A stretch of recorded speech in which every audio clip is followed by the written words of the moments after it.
Commodity market से जुड़ी हर खबर सिर्फ न्यूज मार्केट्स 24 पर। खबर काम की।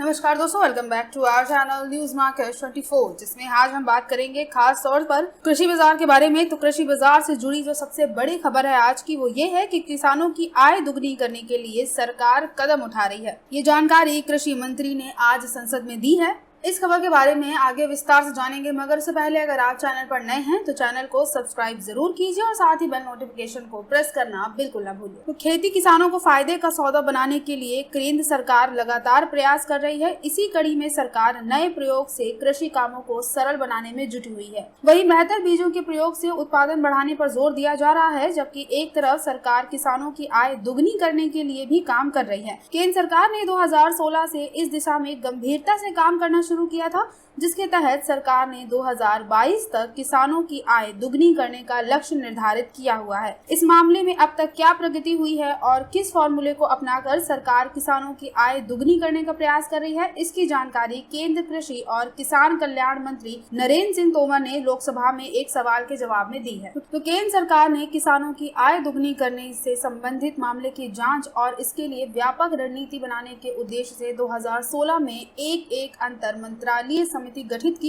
इस समिति में सितंबर 2018 में सरकार को अपनी रिपोर्ट प्रस्तुत की गई, जिसमें 2022 तक किसानों की आय को दुगना करने की रणनीति भी शामिल थी। किसानों की आय दुगनी करने के लिए समिति यानी DFI ने किसानों को एक मूल्य निर्धारित के उद्यम के रूप में मान्यता दी है। केंद्रीय कृषि और किसान कल्याण मंत्री नरेंद्र सिंह तोमर ने कहा है कि DFI की सिफारिशों के आधार पर किसानों को जरूरी जानकारी, तकनीक, प्रशिक्षण और उर्वरक आदि मुहैया कराने का काम किया जा रहा है। केंद्रीय कृषि और किसान कल्याण मंत्री संसद में एक सवाल के लिखित जवाब में कहा कि समिति ने किसानों की आय दुगनी करने के लिए 7 स्रोतों को चिन्हित किए हैं। उन्होंने कहा कि इन उपायों को अपनाकर किसान की आय दुगनी करने का लक्ष्य भी हासिल किया जा रहा है। वो 7 स्रोत कुछ इस प्रकार है कि फसल के उत्पादन में बढ़ोतरी की जाएगी, पशुधन से होने वाले उत्पादन में भी बढ़ोतरी होगी, उत्पादन की लागत को कम करना और संसाधनों के उपयोग में किसानों को दक्ष बनाना, ये भी 7 स्रोतों में से एक है। एक साल के अंदर एक खेत में अधिक फसल उगाना और खेतों में अधिक कीमत वाली फसलों की बुआई की जाएगी। किसानों को फसल बेचने से मिलने वाली वास्तविक कीमतों में सुधार किया जाएगा और कृषि से गैर कृषि व्यवसायों में बदलाव भी किया जाएगा। और इतना ही नहीं, सरकार प्रगति की समीक्षा और निगरानी भी करेगी। केंद्रीय कृषि और किसान कल्याण मंत्री नरेंद्र सिंह तोमर ने लोकसभा में बताया कि किसानों के आय दुगनी करने के लिए गठित समिति की सिफारिशों को लेकर स्वीकार किया गया है। उसके बाद सरकार सिफारिशों के अनुरूप उठाए गए कदमों की प्रगति की समीक्षा भी कर रही है, साथ ही उनकी निगरानी भी की जा रही है। इस कामों के लिए एक अधिकार प्राप्त निकाय से परामर्श किया गया है। तो किसानों के हित में जो ये कदम उठाया जा रहा है सरकार के द्वारा, इसका आगे चलकर कृषि बाजार पर किस तरह का असर देखने को मिलता है, ये जानने के लिए हमारे साथ जुड़े जरूर रहिए। और आज की खबरें अगर आपके लिए यूजफुल हो तो लाइक जरूर कीजिए और आपका जो भी फीडबैक हो हमें कमेंट सेक्शन में जरूर बताइए। मिलते हैं आपसे अगली खबरों के साथ, तब तक के लिए स्टे हेल्दी,